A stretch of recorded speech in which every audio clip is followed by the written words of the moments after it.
తాకట్లో ఉన్న మీ బంగారాన్ని విడిపించి ఆ రోజు ఆన్లైన్ రేటుకి కొంటాం. Sharma gold company. వాగర్థావివ సంపృక్తౌ వాగర్థ ప్రతిపత్తయే జగతః పితరౌ వందే పార్వతీ పరమేశ్వరౌ. ఆదిత్యాయ చ సోమాయ మంగళాయ బుధాయ చ గురుశుక్ర శనిభ్యశ్చరాహవే కేతవే నమః. శృంగేరి జగద్గురు పీఠాధిపతులకి, కంచి పీఠాధిపతులకి నమస్కారములు తెలియజేసుకుంటూ కార్యక్రమాన్ని ప్రారంభిద్దాం. వీక్షించేటువంటి ప్రేక్షకులకి ఒక ముఖ్య గమనిక. అనేక మంది తమ యొక్క ప్రశ్నలని కామెంట్స్ రూపంలో తెలియజేశారు. కొంతమంది మెసేజ్ రూపంలో కూడా పంపించడం జరిగింది. అందులో ప్రధానంగా గమనించింది ఏంటంటే, ఎలాగో జన్మించిన నక్షత్రము, ఆ నక్షత్రాన్ని బట్టి ఒక రాశి ఉంటుంది, ఆ రాశి ప్రకారము మేము చూసుకోగలుగుతున్నాం. కానీ మా పెద్దలు వాళ్ళకి డేట్ ఆఫ్ బర్త్ అనేటువంటిది తెలుసు, కానీ అలాగే ఏ సంవత్సరంలో పుట్టారో తెలియదు.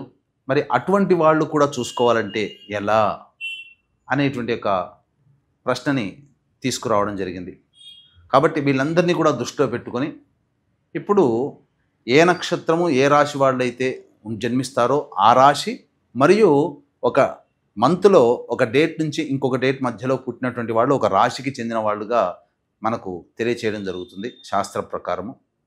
కాబట్టి ఈ యొక్క గణాంకాలని దృష్టిలో పెట్టుకొని మనం వినూత్నంగా రాశితో పాటుగా ఒక నెలలో పుట్టినటువంటి వాళ్ళకి, అనగా ఉదాహరణకి ఉజ్జాయింపుగా ఏ రాశికి చెందుతారో ఆ రాశి వాళ్ళని మనం క్రోడీకరించుకొని ఈ యొక్క నూతన విధానంగా మనం తెలియచేయడం జరుగుతుంది. ఒకవేళ రాశికి సంబంధం లేకపోయినా మీరు జన్మించిన జన్మ తేదీ మరియు జన్మ నెల ఏదైతే ఉంటుందో జన్మ మాసమును బట్టి మీరు ఒక రాశికి చెందుతారు. ఆ రాశిది ఆ ఫలితాలు కూడా మీకు కూడా ఉపయోగంగా ఉంటాయని చెప్పి తెలియచేయవచ్చు. అలాగే ప్రస్తుతం గమనించుకున్నట్లయితే ఈ యొక్క ద్వాదశ రాశుల వారికి సంబంధించినటువంటి శుభ అశుభ ఫలితాలు అనేటువంటివి మీకు క్లుప్తంగా తెలియచేయడానికి ప్రయత్నం చేస్తాను. ఇక వివరాల్లోకి వెళ్ళిపోదాం. విశాఖ 4వ పాదము, అనురాధ 1, 2, 3, 4 పాదాలు, జ్యేష్ఠ 1, 2, 3, 4 పాదాలలో జన్మించినటువంటి వాళ్ళు వృశ్చిక రాశికి సంబంధించిన వాళ్ళు అవుతారు. అలాగే నవంబర్ 23వ తారీఖు నుంచి నవంబర్ 30వ తారీఖు మధ్యకాలంలో పుట్టినటువంటి వాళ్ళు కూడా ఈ యొక్క వృశ్చిక రాశికి సంబంధించిన వాళ్ళు అవుతారు. కాబట్టి 16 ఆగస్టు నుంచి 31 ఆగస్టు వరకు ఈ యొక్క సంబంధించినటువంటి తేదీలలో మరియు రాశిలో జన్మించినటువంటి వాళ్ళకి ఏ విధంగా ఉండబోతుందో తెలుసుకునే ప్రయత్నం చేద్దాం. ప్రధానంగా గురుగ్రహ యొక్క సంచారము అనుకూలంగా లేదు. ఏమవుతుంది, ప్రతి పనిలో కూడా కొంత ఎదురు చూడాల్సినటువంటి పరిస్థితి వస్తుంది. ఆటంకాలు అనేటువంటివి ఉంటాయి. అలాగే ధనపరమైనటువంటి సమస్యలు ఉంటాయి. ఏ పని అన్నా కూడా 1కి 4 సార్లు పరిశీలిస్తే తప్ప కాని పని అటువంటిది ఉంటుంది. కాబట్టి జాగ్రత్తలు పాటించండి. అలాగే శుక్రుని యొక్క సంచారము అనుకూలంగా ఉన్నటువంటి ఈ కారణం చేత 20వ తారీఖు వరకు కూడా మీకు వైభవోపేతమైన జీవితం, అంటే ధనానికి ఇబ్బంది ఉన్నప్పటికీ కూడా కీర్తి ప్రతిష్టలకి ఏమాత్రము లోటు ఉండదు, గౌరవ మర్యాదలకి లోటు ఉండదు. 21వ తారీఖు నుంచి శుక్రుడు కూడా అనుకూలంగా లేకపోవడం, గురుడు కూడా అనుకూలంగా లేకపోవడం చేత మిమ్మల్ని తక్కువగా చూసే అవకాశాలు ఉంటాయి. ఆ విధమైన పరిస్థితులు వస్తాయి. కాబట్టి కాస్త సంయమనం పాటించండి. అలాగే బుధగ్రహం యొక్క సంచారం కూడా అనుకూలంగా లేదు. ఈ కారణం చేత ఈ వృశ్చిక రాశిలో జన్మించినటువంటి వాళ్ళకి ఏమవుతుంది, ప్రధానంగా లాభం కోసం చేసే ప్రతి పని ఆగిపోతుంది. అంటే స్టాక్ మార్కెట్స్లో పెట్టేటువంటి వాళ్ళు, అలాగే ఫండ్ బిజినెస్లో పెట్టేటువంటి వాళ్ళకి ఇది సమయం అనుకూలంగా కాదు. సమయం కోసం వేచి చూడడం చాలా మంచిది. అలాగే కొంత ధన నష్టం కూడా, గురుగ్రహం బాగోలేదు, శుక్రుడు బాగోలేదు, బుధగ్రహము బాగోలేదు. కాబట్టి ధన నష్టం జరగక తప్పదు.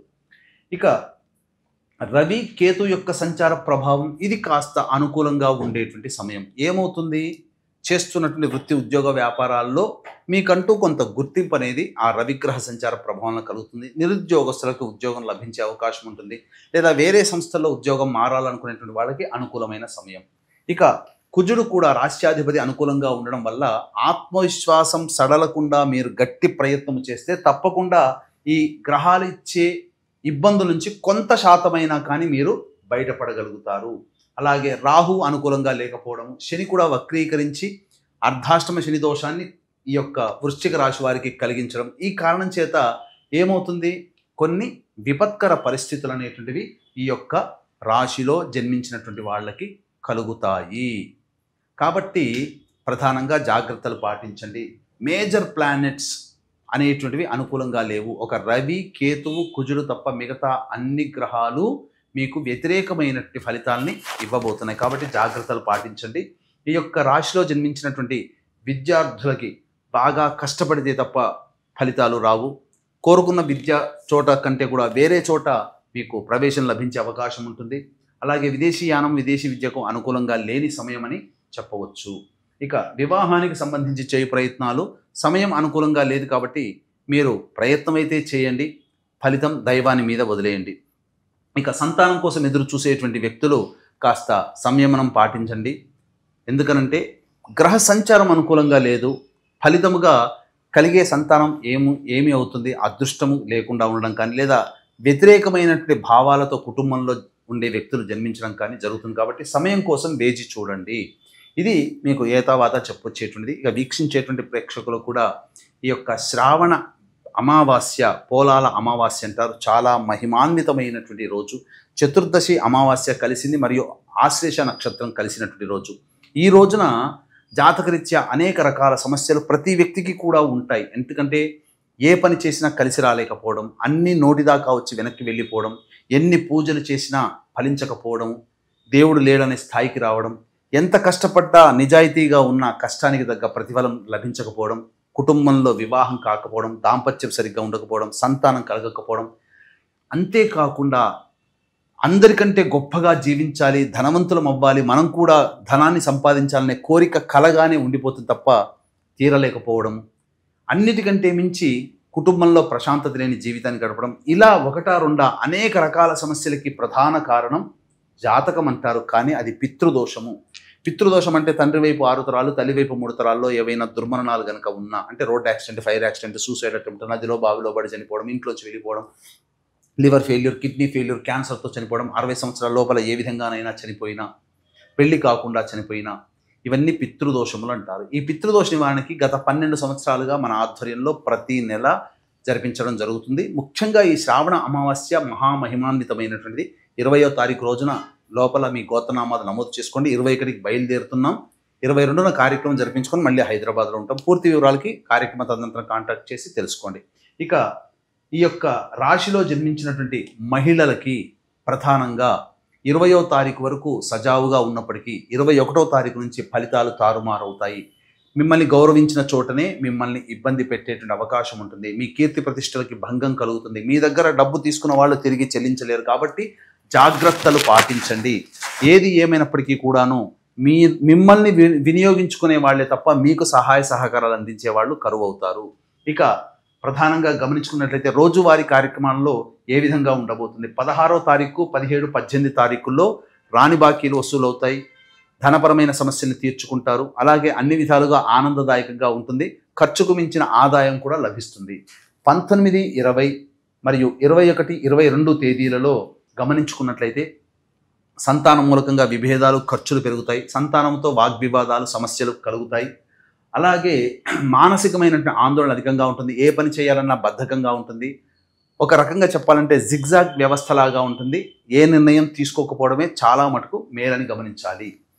ఇక 23, 24, 25, 26, 27 అంటే 23, 24, 25, 26, 27 ఈ తేదీలలో మీదే చెల్లుబాటు అవుతుంది. ఉద్యోగ సమస్యలు తీరుతాయి, ధనపరమైనటువంటి సమస్యలు తీరుతాయి, అన్ని విధాలుగా ఆనందదాయకంగా గడుపుతారు. పాత స్నేహితులని, పాత విషయాలు చర్చకు వస్తాయి, మిత్రులను కలుసుకుంటారు. అంతేకాకుండా మీ ఆత్మవిశ్వాసం వల్ల మీరు పెట్టినటువంటి వాటికి ధన ప్రవాహం అధికంగా ఉండబోతుంది. అన్ని విధాలుగా ఆనందదాయకంగా ఉంటుందని చెప్పవచ్చు. ఇక 28, 29, 30 తేదీల్లో కనుక చూసుకుంటే ఖర్చులు అధికంగా ఉంటాయి. మానసికమైన ఆందోళన ఉంటుంది. ఏ పని చేయాలన్నా అడ్డంకులు అనేటువంటివి ఉంటాయి. వృధా ప్రయాణాలతో ఖర్చులు అధికంగా ఉంటాయని చెప్పవచ్చు. 31వ తారీఖు రోజున మాత్రం పెండింగ్లో ఉన్నటువంటి పనులను పూర్తి చేసుకుంటారు. అన్ని విధాలుగా ఆనందదాయకంగా ఉంటారు. పాత మిత్రులను కలుసుకొని సుఖంగా జీవిస్తారని చెప్పవచ్చు.